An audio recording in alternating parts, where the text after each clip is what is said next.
لتكبير الرموش، فغادي نركزوا في هذه الوصفه هذه على مواد اللي كما كنقولوا على ماده البيكتين، وغنركزوا على الماده ديال كما كنقولوا على مضادات الاكسده القويه. اذا ماده البيكتين غادي نلقاوها في زيت الخوخ، زيت المشماش.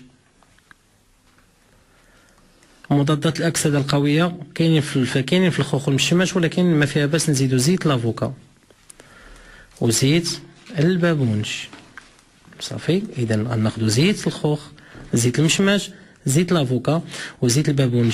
هاد الزيوت كلها كنخلطوها مزيان حتى كتخلط، وكنجمعوها في واحد القريعه بقيه متساويه، معلقه كبيره من كل زيت، وكنديروها في واحد القريعه اللي ما كتدخلهاش اشعه الشمس.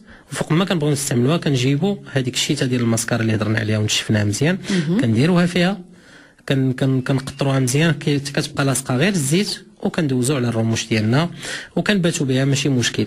هاد العمليه كنداوموا عليها مده ديال شهرين، فمن الشهر الاول كتبان النتيجه.